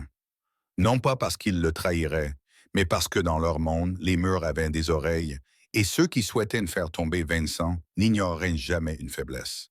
La tempête approchait, et Enzo ne pouvait qu'espérer que lorsqu'elle éclaterait, son patron aurait la force de protéger les deux femmes les plus importantes de sa vie. Sa jeune fille Lily et la nounou qui avait dégelé son cœur glacé. 2 semaines après cette nuit-là, Vincent annonça qu'il souhaitait rompre leur fiançailles. Isabella reçut un message qui fit se glacer son sang lorsqu'un domestique vint dans sa chambre, l'air tendu, pour lui dire que Don Salvatore Romano souhaitait l'avoir immédiatement dans son bureau. Isabella connaissait le père de Vincent, cet homme de 68 ans qui avait bâti l'Empire Romano à partir de rien et qui avait été le patron le plus redouté de Miami avant de céder le pouvoir à son fils, un homme qu'elle voyait rarement dans le manoir car il vivait ailleurs et dont la présence jetait toujours une ombre pesante sur la maison. Lorsque Isabella entra dans le bureau, elle trouva Don Salvatore assis derrière un imposant bureau en chêne, les cheveux blancs argentés lissés en arrière, les yeux noirs aussi perçants que ceux de Vincent, mais totalement dépourvus de chaleur. Une bague familiale en or à la main, il tapotait le bois à un rythme régulier, tout en lui ordonnant de fermer la porte et de s'asseoir. Isabella obéit, les jambes tremblantes, sachant que cette rencontre n'apporterait rien de bon. Don Salvatore l'étudia en silence, comme s'il évaluait un objet sans valeur. Ce silence était plus terrifiant que n'importe quelle menace, avant qu'il ne déclare finalement froidement qu'il savait pour elle et son fils, et lui demande si elle pensait qu'il n'avait pas d'yeux ni d'oreilles dans sa propre maison. Isabella sentit son cœur se serrer et les mots lui manquèrent. Don Salvatore se leva et s'approcha d'elle jusqu'à ce qu'elle se sente douloureusement petite face à son pouvoir, puis il lui dit qu'il avait enquêté sur Isabella Martinez, une orpheline originaire d'un village pauvre, près de Naples, qui avait un frère nommé Marco, alité en Italie, en attente d'une opération chirurgicale, qualifiant cela de pitoyable, mais sans importance pour lui, car une seule chose comptait, qu'elle disparaisse de la vie de son fils. Isabella leva la tête pour croiser son regard glacial et dit qu'elle ne comprenait pas, la voix tremblante alors qu'elle essayait de parler de Vincent et d'elle-même. Mais elle fut brusquement interrompue par Don Salvatore, qui déclara qu'il n'y avait pas de Vincent et d'elle, que son fils épouserait Victoria Castellano comme prévu, et que cette union était bien plus importante que toute romance idiote qu'elle avait mise dans sa tête, se moquant d'elle pour avoir osé rêver de se tenir aux côtés de l'héritier de l'Empire Romano. Don Salvatore retourna à son bureau et ouvrit un dossier avant qu'elle n'ait pu protester. Il présenta des informations sur Marco Martinez, 24 ans, hospitalisé à San Giovanni à Naples, en attente d'une opération de la colonne vertébrale estimée à environ 200 000 $. Isabella eut le vertige en voyant les photos de son frère, souriant faiblement depuis son lit d'hôpital. Don Salvatore remarqua calmement qu'il serait regrettable qu'il arrive quelque chose au garçon avant qu'elle ait réuni suffisamment d'argent, un accident peut-être, ou un hôpital refusant soudainement de le soigner faute de moyens, lui rappelant qu'il avait des relations partout, y compris en Italie. Isabella eut l'impression d'avoir reçu un coup de poing dans la poitrine, le souffle coupé et les larmes aux yeux. Elle murmura qu'il ne pouvait pas faire cela parce que Marco était innocent. Don Salvatore répondit, sans la moindre pitié qu'il le pouvait et le ferait si elle ne partait pas, lui donnant une semaine pour disparaître du manoir et de la vie de son fils, et l'avertissant que si elle parlait de cette conversation à Vincent, Marco serait victime d'un accident dès le lendemain, lui faisant clairement comprendre qu'il ne plaisantait pas et qu'il comptait sur son intelligence pour comprendre. Isabella quitta le bureau comme si elle marchait sur un nuage, se souvenant à peine comment elle était arrivée dans sa chambre avant de s'effondrer sur le sol en larmes, pensant à Vincent, à leur nouvel amour fragile et à ses promesses de trouver un moyen pour qu'ils puissent être ensemble. Puis elle pensa à Marco et à son sourire plein d'espoir lors de leur dernier appel vidéo, et à sa voix lui disant qu'il ne restait que quelques mois avant l'opération, sachant qu'elle ne pouvait pas laisser quoi que ce soit arriver à son frère, ou le laisser payer le prix de son amour égoïste. Et cette nuit-là, lorsque Vincent frappa à sa porte, comme il le faisait toujours, Isabella mentit en disant qu'elle ne se sentait pas bien et qu'elle avait besoin de repos. Allongée dans l'obscurité, elle écoutait ses pas s'éloigner tandis que son cœur se brisait en 1000 morceaux à chaque seconde qui passait. 3 jours après sa rencontre avec Don Salvatore, Isabella vivait dans un enfer personnel fait de tourments et de peurs, faisant tout son possible pour éviter Vincent en inventant des excuses, allant du besoin constant de soins de Lily à des prétendus malaises. Et à chaque fois, elle voyait l'inquiétude et la confusion dans ses yeux noirs profonds. Son cœur avait l'impression d'être déchiré. Vincent, sentant que quelque chose n'allait pas, essayait sans cesse de lui parler en privé, mais Isabella l'évitait à chaque fois. Elle voyait la douleur remplacer peu à peu l'inquiétude sur son visage et voulait désespérément lui dire la vérité sur la menace de Don Salvatore, mais elle se taisait à chaque fois. L'image de Marco allongé dans son lit d'hôpital lui revenait sans cesse à l'esprit, jusqu'à ce que, l'après-midi du quatrième jour, alors qu'Isabella jouait avec Lily dans le jardin, un domestique vint lui annoncer qu'un visiteur demandait à la voir dans le salon. Un domestique vint lui annoncer qu'un visiteur demandait à la voir dans le salon. Isabella, surprise et ne sachant pas de qui il pouvait s'agir, entra et trouva Victoria Castellano assise sur le canapé en velours rouge, arborant un sourire triomphant qui glaça le sang d'Isabella. Victoria lui ordonna gentiment de fermer la porte afin qu'elle puisse en parler en privé, entre femmes. Isabella s'exécuta à contre-cœur et resta debout, même lorsque Victoria lui fit signe de s'asseoir sur la chaise en face d'elle. Victoria se contenta de sourire plus largement et sortit une enveloppe brune de son sac Hermès, la qualifiant de petit cadeau et la faisant glisser sur la table, tout en suggérant à Isabella de regarder son contenu avant qu'elle ne la remette à son père. Les mains tremblantes, Isabella l'ouvrit et faillit s'évanouir en voyant ce qu'elle contenait. Des dizaines de photos prises en secret à travers les fenêtres et les portes, capturant les moments les plus intimes entre elle et Vincent. Ils s'embrassaient dans la bibliothèque, Vincent la tenait par derrière dans une cuisine vide, il entrait dans sa chambre à minuit, ils étaient même allongés ensemble sur le canapé, leurs vêtements en désordre. Victoria se réjouissait de ne pas être aussi naïve qu'Isabella le pensait. Elle soupçonnait quelque chose depuis un certain temps et avait fait suivre Isabella pendant des semaines, expliquant que ces photos suffiraient à mettre son père en rage et à déclencher une guerre immédiate avec la famille Romano. Isabella sentait le monde s'écrouler alors qu'elle levait les yeux à travers ses larmes et demandait ce que Victoria voulait. Victoria répondit froidement qu'elle voulait qu'Isabella parte, révélant que Don Salvatore lui avait donné une semaine, mais qu'elle-même était moins patiente et accordait à Isabella 3 jours pour partir, sinon les photos seraient envoyées à son père. Elle demanda à Isabella si elle comprenait ce qui s'ensuivrait. La guerre, le sang versé, et Vincent contraint d'affronter toute la puissance de la famille Castellano. Isabella secoua la tête, les larmes coulant sur ses joues, prise au piège entre la menace de Don Salvatore et le piège de Victoria, sachant que quel que soit le chemin qu'elle choisirait, elle finirait par perdre Vincent. Victoria se redressa pour lisser sa robe impeccable et exprima sa satisfaction qu'elle se comprenne, ajoutant que c'était son dernier avertissement et que la prochaine fois, elle ne parlerait pas en premier. Isabella ne comprit pas tout à fait ces mots avant le soir même, lorsque Rosa lui demanda d'aller acheter des provisions au marché voisin. Isabella emprunta la petite voiture de fonction et s'arrêta à un feu rouge sur le chemin du retour lorsqu'un camion noir banalisé percuta soudainement le côté de sa voiture à une vitesse effrayante. Le métal grinça, le verre explosa et son corps fut violemment projeté avant que tout ne devienne noir.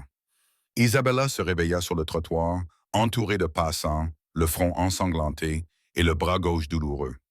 Le camion avait disparu sans laisser de traces et sa voiture était complètement détruite. Emmenée à l'hôpital, les médecins dirent qu'elle avait eu de la chance, car elle n'avait que des blessures légères, des coupures et des contusions, ainsi qu'une fracture au bras gauche qui nécessitait un plâtre. Rien de grave.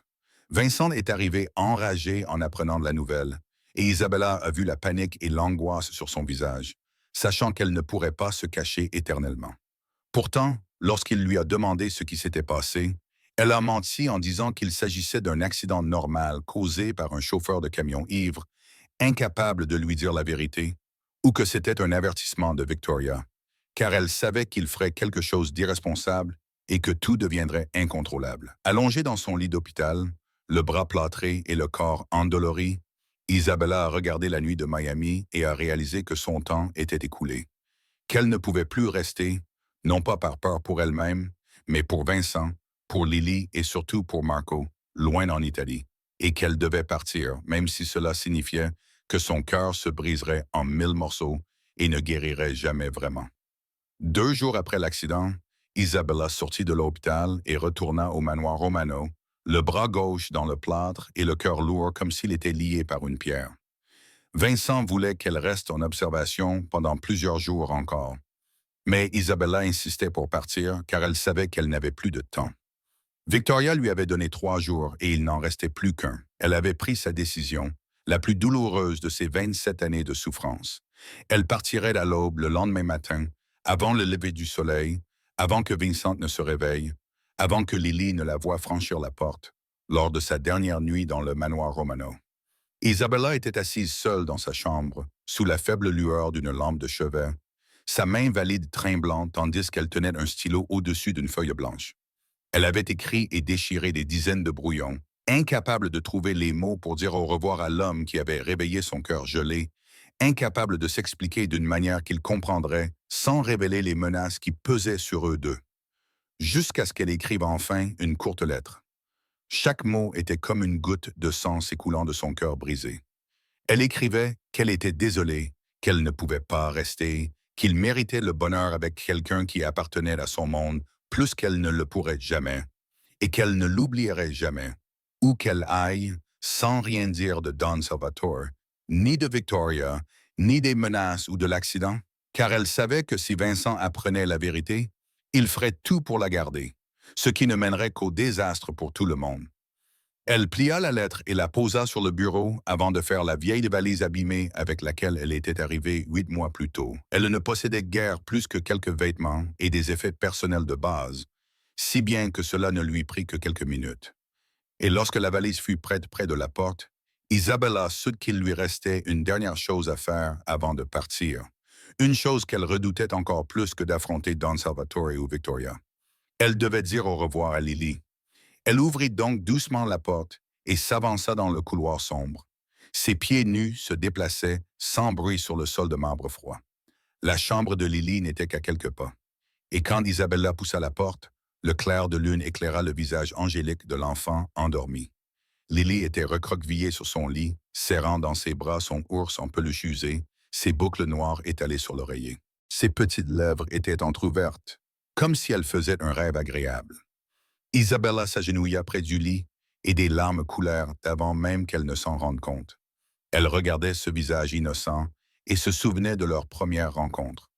La petite fille effrayée, recroquevillée dans un coin, qui ne parlait à personne, était désormais devenue une enfant joyeuse qui riait, parlait et l'appelait Mama Bella, d'une voix claire comme le cristal. Isabella l'aimait comme sa propre fille et trouvait la douleur de quitter Lily encore plus grande que celle de quitter Vincent. Elle lui murmurait à travers ses larmes qu'elle était désolée, que Mama Bella devait partir, mais que Mama Bella l'aimait plus que tout, lui demandant d'être sage, de sourire souvent et de laisser papa l'aimer. Se penchant pour déposer un baiser tremblant sur le front de Lily, tandis que des larmes coulaient sur la joue de l'enfant. Lily remua dans son sommeil et murmura « Ma Bella » sans se réveiller, et Isabella se força à se lever et à quitter la chambre avant de perdre complètement le contrôle, fermant la porte et s'appuyant contre le mur du couloir, serrant sa poitrine et pleurant en silence.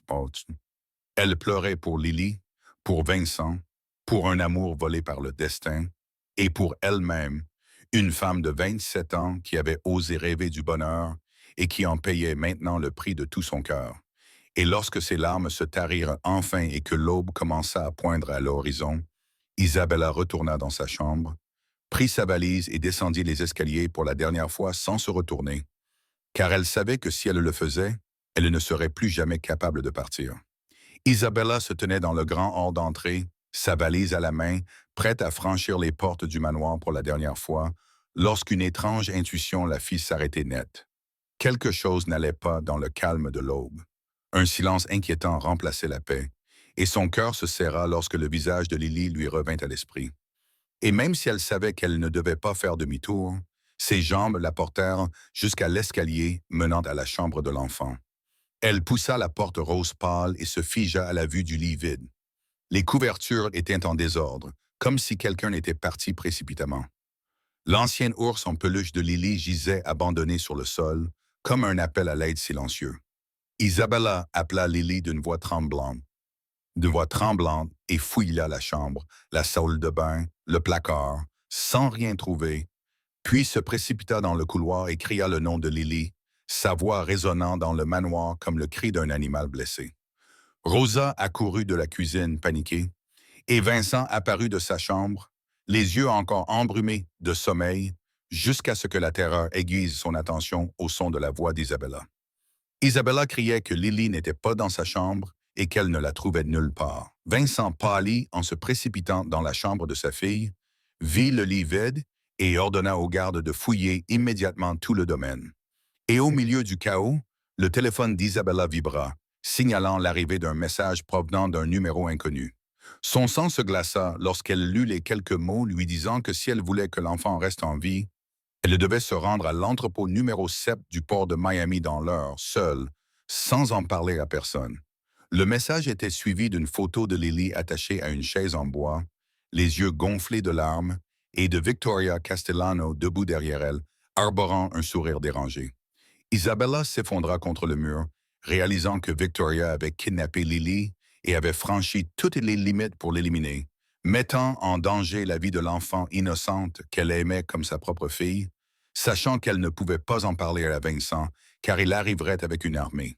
Et dans son désespoir, Victoria était capable de tout faire à Lily. Comprenant qu'elle devait y aller seule et sauver l'enfant à tout prix, elle essuya ses larmes et s'efforça de se calmer en disant à Vincent qu'elle allait fouiller le jardin à nouveau, puis elle se glissa par la porte arrière et prit un taxi pour le port, priant pendant tout le trajet pour la sécurité de Lily, pour le courage d'affronter Victoria et pour un miracle qu'elle savait ne jamais arriver. Arrivée à l'entrepôt numéro 7, niché dans un coin désolé du port de Miami, un vieux bâtiment rouillé avec des portes en fer scellées et une forte odeur de sel dans l'air. Isabella entra, le cœur battant, et vit Victoria debout au centre, Lily attachée à une chaise derrière elle et deux grands gardes les encadrant. Lily criait « Mama Bella !» terrifiée, suppliant qu'on la sauve. Isabella se précipita vers elle, mais fut arrêtée par la main levée de Victoria et sa voix froide qui lui disait « Pas encore », car elles avaient d'abord des affaires à régler. Victoria jeta une pile de documents sur le sol crasseux et ordonna à Isabella de les signer, expliquant qu'elles étaient d'accord pour qu'Isabella quitte Miami le jour même et ne contacte plus jamais Vincent ou Lily. Renonçant à toute revendication et à toute intention de retourner dans la famille Romano, Isabella ramassa les papiers avec des mains tremblantes et parcourut les conditions brutales, sachant que signer signifierait perdre Vincent et Lily pour toujours. Mais lorsqu'elle leva les yeux et croisa le regard effrayé et plein d'espoir de Lily, elle comprit qu'elle n'avait pas le choix. Elle s'agenouilla sur le sol crasseux de l'entrepôt, prit le stylo que Victoria lui tendait et signa chaque page comme si elle signait l'arrêt de mort de son propre cœur.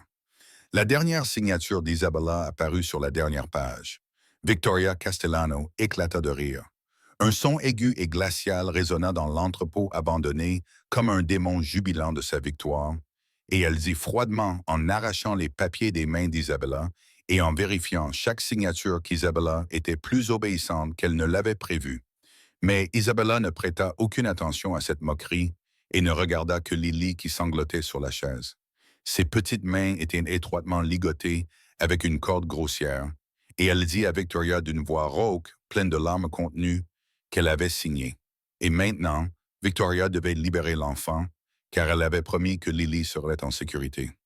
Victoria leva la tête pour la regarder avec mépris et un amusement cruel, penchant la tête comme si elle faisait semblant de réfléchir, et répondit qu'elle n'avait jamais promis de libérer l'enfant, mais seulement qu'Isabella devait venir si elle voulait que Lily vive, ajoutant avec un ricanement que l'achat de la loyauté du garde de nuit était moins cher qu'une paire de ses chaussures, ce qui lui permettait d'entrer sans bruit dans la tanière du lion. La rage bouillonnait en Isabella alors qu'elle se précipitait vers Victoria, mais elle fut arrêtée par les deux gardes qui la saisirent par les bras et la maintinrent fermement, malgré ses efforts pour se débattre. Isabella criait que Victoria était folle et que Lily n'était qu'une enfant de 5 ans qui n'avait rien fait pour mériter cela. Victoria s'approcha, les yeux bleus d'acier brillants d'une folie qu'Isabella n'avait jamais vue auparavant. Elle dit calmement que le crime de Lily était d'être née fille de Vincent Romano et d'oser appeler Isabella sa mère alors que cette place aurait dû revenir à Victoria, et que le crime d'Isabella était d'avoir osé lui voler son homme. Isabella cracha au visage de Victoria dans une réaction instinctive d'animal acculé. Victoria recula, le visage parfait déformé par la fureur, avant de gifler Isabella avec une force brutale, la projetant presque au sol si les gardes ne l'avaient pas retenue. Victoria s'essuya le visage avec un foulard en soie et révéla froidement que l'accident de voiture avait été commandité par elle et visait à tuer Isabella sur le coup en frappant le côté conducteur, mais que le chauffeur avait mal calculé son angle et ne lui avait causé que des blessures légères, ajoutant qu'il avait déjà été puni pour sa stupidité. Isabella sentit son sang se glacer devant cette confession impitoyable et réalisa qu'elle avait affaire à un véritable monstre sans limite. Elle demanda faiblement et désespérément ce que Victoria voulait maintenant, puisqu'elle avait signé et qu'elle partirait comme demandé. Victoria sourit comme un serpent savourant sa proie et dit qu'elle voulait s'assurer qu'Isabella disparaisse vraiment. Pas seulement quitter Miami, mais disparaître pour toujours afin que Vincent ne puisse jamais la retrouver, même s'il mettait le monde sens dessus-dessous. Elle fit signe aux gardes qui commencèrent à attacher les mains d'Isabella derrière son dos avec la même corde grossière utilisée pour Lily. Isabella n'opposa aucune résistance et soutint le regard de Victoria sans crainte, déclarant avec un calme inquiétant que Vincent découvrirait la vérité. Et quand il le ferait, Victoria paierait pour tout. Victoria rit avec assurance et répondit que Vincent ne découvrirait rien. Car lorsque Lily serait retrouvée saine et sauve quelque part, il y aurait un message affirmant qu'Isabella l'avait kidnappée et s'était enfuie à l'étranger, accompagnée de preuves fabriquées montrant qu'Isabella avait pris de l'argent à une famille rivale pour voler la fille de Vincent, déclarant que Vincent détesterait Isabella pour le reste de sa vie, tandis que Victoria se tiendrait à ses côtés comme la seule femme en qui il pouvait avoir confiance. Isabella se sentait mal à l'aise face à tant de cruauté et de tromperie et tournait son regard vers Lily qui sanglotait, lui murmurant des excuses silencieuses, sachant qu'elle avait échoué à protéger l'enfant et à protéger son amour, et qu'elle était sur le point d'être considérée comme une traîtresse aux yeux de Vincent. Victoria ordonna à un garde de ramener Lily au manoir et de la laisser à la porte arrière, à l'abri des regards. Puis elle se tourna vers Isabella et ordonna à l'autre garde de la mettre dans la voiture et de l'emmener à un endroit préparé, disant qu'elle déciderait du sort d'Isabella une fois que tout serait réglé. Lily criait « Ma Bella », tandis que la corde était coupée et qu'elle était emmenée, suppliant de ne pas partir et de rester avec Ma Bella. Isabella esquissa un sourire tremblant à travers ses larmes et dit à Lily de retourner auprès de papa, qu'elle allait bien et que Ma Bella l'aimait plus que tout. Lily cria le nom d'Isabella jusqu'à ce que le garde l'emmène hors de l'entrepôt et que le son s'estompe dans le brouillard matinal. Isabella ferma les yeux et laissa les larmes couler librement, sachant qu'au moins Lily était en sécurité et qu'elle retournerait auprès de Vincent, et que même si elle mourait dans cet entrepôt, ce serait un prix à payer pour la paix de ceux qu'elle aimait. Lorsque Lily fut retrouvée en pleurs incontrôlables à la porte arrière du manoir Romano, Vincent comprit immédiatement qu'un événement terrible s'était produit. L'enfant se jeta dans ses bras et lui raconta tout entre deux sanglots.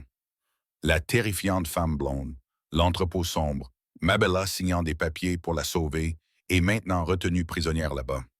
Le visage de Vincent passa de l'inquiétude à l'horreur, puis à la fureur. Personne autour de lui n'avait été témoin d'une telle réaction depuis 3 ans, depuis le meurtre de Sofia. Il confia Lily à Rosa et convoqua immédiatement Enzo dans son bureau, les yeux noirs brûlants comme des charbons ardents, ordonnant à Enzo de trouver où Victoria retenait Isabella, en utilisant toutes les ressources dont il disposait et sans se soucier du coût. Enzo acquiesça et disparut sans un mot, sachant que ce n'était pas le moment de poser des questions, tandis que Vincent activait son réseau de renseignements et que la vérité émergeait petit à petit. L'accident de voiture d'Isabella s'avéra être une tentative de meurtre ordonnée par Victoria. Les photos de surveillance permirent de remonter jusqu'à ses agents. Même les menaces de Don Salvatore s'avérèrent avoir été manipulées par elle. Chaque révélation transperçait Vincent comme une lame. Il réalisa avec effroi qu'il avait échoué à protéger Isabella et l'avait laissée seule face à un tel danger. Moins de 2 heures plus tard, Enzo revint avec la confirmation qu'Isabella était détenue dans un entrepôt de la zone industrielle sud du port, gardée par une dizaine d'hommes, et qu'un plan était déjà en cours pour la faire sortir du pays par la mer. Cette nuit-là, Vincent se leva et récupéra le Beretta qu'il n'avait pas touché depuis de nombreuses années, déclarant froidement qu'avant de s'y rendre, il devait voir Don Antonio. Il arriva au domaine Castellano en plein jour et entra comme s'il était chez lui, malgré les dizaines d'armes braquées sur lui. Il affronta Don Antonio dans le salon et lui lança un dossier contenant des preuves détaillées des crimes de Victoria, déclarant que la fille de Don Antonio avait kidnappé son enfant, tenté de tuer la femme qu'il aimait et la retenait désormais en otage. Don Antonio perdit son sang-froid en examinant les preuves, mais insista sur le fait que Victoria était sa fille et ne pouvait être traitée comme une ennemie.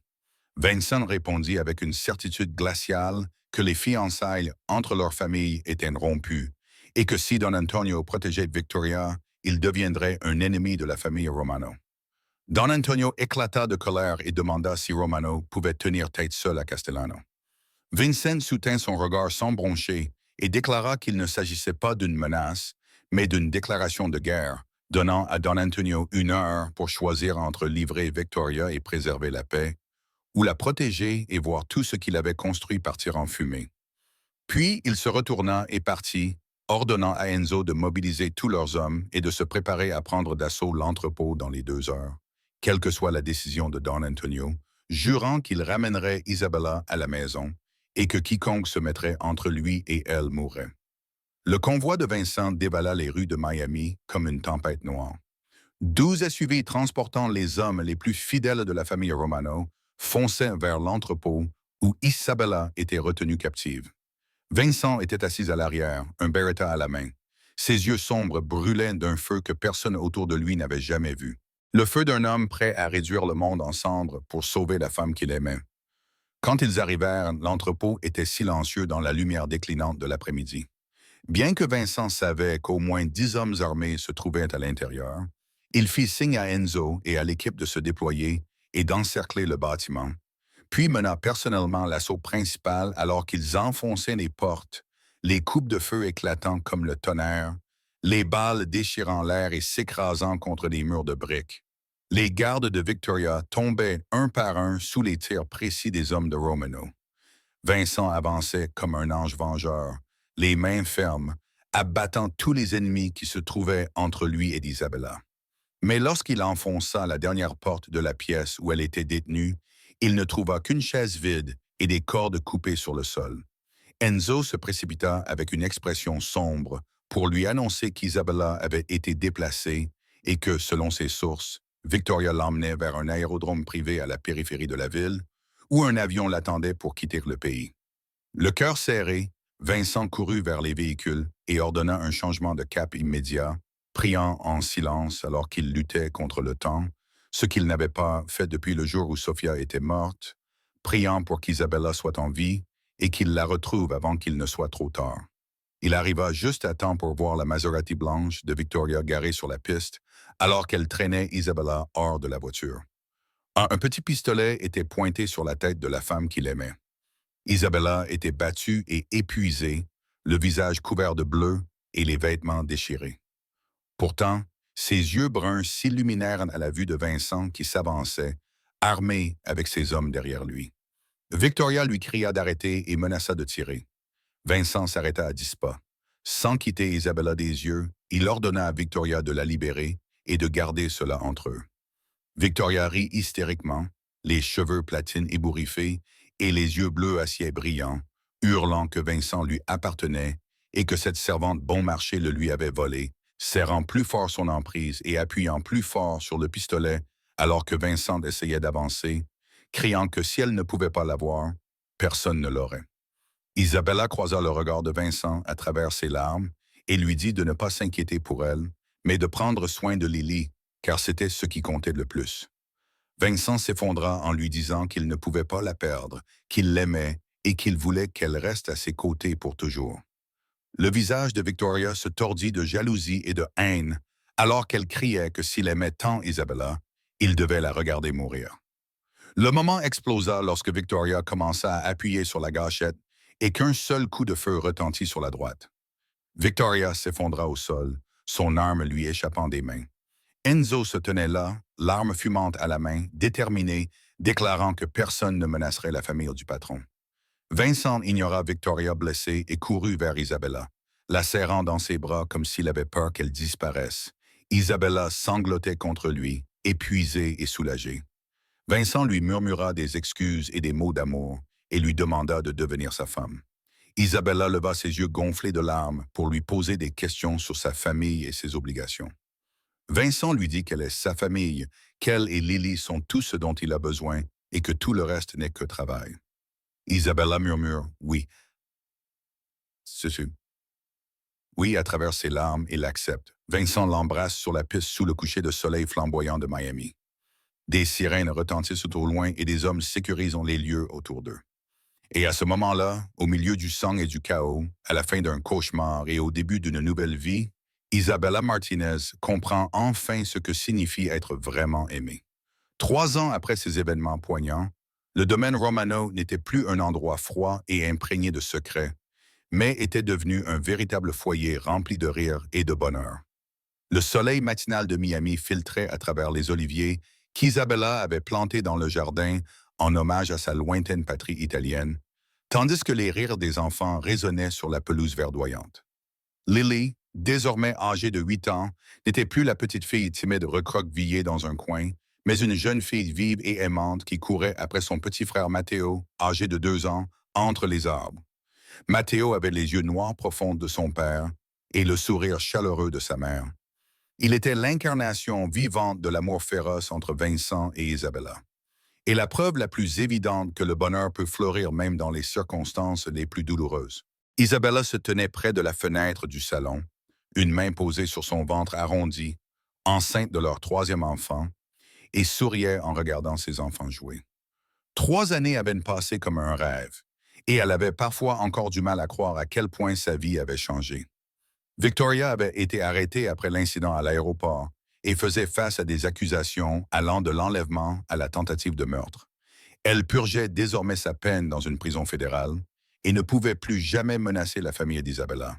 Don Antonio Castellano avait perdu son pouvoir lorsque les familles alliées s'étaient détournées de lui, honteuses des crimes de sa fille, et la famille Castellano n'était plus que l'ombre d'elle-même. Don Salvatore, qui s'était d'abord opposé au mariage de son fils avec une pauvre nounou, s'était peu à peu adouci en voyant le bonheur de Vincent et la joie de Lily, et lorsqu'il avait tenu pour la première fois son petit-fils, Matteo, dans ses bras. Il venait désormais souvent rendre visite à la famille pour jouer avec les enfants et partageait avec Isabella une chaleur que personne n'aurait pu imaginer. La plus grande joie d'Isabella était Marco, son frère, qui avait subi une opération chirurgicale réussie 2 ans plus tôt et vivait désormais en bonne santé à Miami. Vincent avait payé sans hésiter chaque centime de l'opération et de la rééducation, et Isabella avait pleuré comme une enfant dans les bras de son mari lorsque Marco s'était levé et avait marché pour la première fois après des années passées alité. Marco travaillait désormais dans la société de transport légitime fondée par Vincent, dans le cadre de la transformation de l'entreprise familiale Romano vers plus de transparence, et prévoyait de demander sa belle petite amie américaine en mariage plus tard dans l'année. Des bras familiers et puissants enlaçaient Isabella par derrière, alors qu'elle se penchait contre la poitrine de son mari, tandis que Vincent embrassait ses cheveux et lui demandait doucement à quoi elle pensait. Isabella sourit en regardant Lily et Matteo dans le jardin et répondit qu'elle pensait à il y a 3 ans et à la jeune fille à la valise déchirée qui était arrivée dans ce manoir sans savoir que sa vie allait changer à jamais. Vincent la serra plus fort dans ses bras et lui demanda avec une pointe d'inquiétude que seule elle pouvait entendre si elle avait jamais regretté d'aimer un homme comme lui et d'entrer dans un monde aussi dangereux. Isabella se tourna vers lui, lui prit le visage entre ses mains pour plonger son regard dans les yeux sombres qu'elle aimait plus que sa propre vie, et lui dit qu'elle ne regrettait qu'une seule chose. Elle sourit doucement en voyant son inquiétude quant au temps qu'ils avaient mis à se retrouver. Vincent lui offrit le sourire que seule elle et les enfants avaient vu, l'embrassa tendrement et lui murmura en italien qu'il l'aimait. Elle lui répondit qu'elle l'aimait aussi. Lily qui court en appelant papa et maman, suivie de Matteo qui trottine derrière en disant qu'ils ont faim. Vincent qui soulève Matteo tandis qu'Isabella prend la main de Lily et que la famille se dirige ensemble vers la cuisine où Rosa prépare le déjeuner avec un sourire joyeux sur son visage ridé. Isabella qui regarde sa famille réunie autour de la table et se souvient de la jeune femme qui est arrivée à Miami avec une valise déchirée et le cœur brisé. Elle ne cherchait qu'une chance de sauver son frère. Mais elle a reçu bien plus. Un amour pour lequel il vaut la peine de se battre, une famille qui mérite d'être protégée et un avenir rempli de possibilités infinies. L'histoire d'Isabella et Vincent nous enseigne que le véritable amour peut prendre racine dans les endroits les plus inattendus, que le bonheur suit souvent les épreuves les plus difficiles, et que lorsque vous trouvez quelqu'un qui en vaut la peine, vous devez être assez courageux pour vous battre pour lui, même si le monde entier vous tourne le dos. La vie n'est pas toujours facile et peut parfois être solitaire et désespérée, comme Isabella l'a ressenti lorsqu'elle dormait dans les rues de Miami. Mais l'aube vient toujours après la nuit la plus sombre, et ceux qui méritent votre amour apparaissent quand vous vous y attendez le moins. L'histoire se termine ici, avec nos remerciements pour nous avoir accompagnés dans ce voyage émouvant. Et si l'histoire d'Isabella et Vincent vous a touché, n'hésitez pas à liker et à vous abonner pour ne pas manquer les autres histoires d'amour que nous vous proposons chaque jour. Partagez cette vidéo avec ceux que vous aimez pour diffuser les valeurs de l'amour et de la famille. Laissez vos commentaires sincères ci-dessous et dites-nous si cette histoire vous a rappelé quelqu'un dans votre propre vie afin que nous puissions entrer en contact et partager ensemble. Nous souhaitons à tous ceux qui regardent cette vidéo une bonne santé, une vie joyeuse et des jours paisibles aux côtés de ceux qu'ils aiment. Au revoir et à bientôt dans la prochaine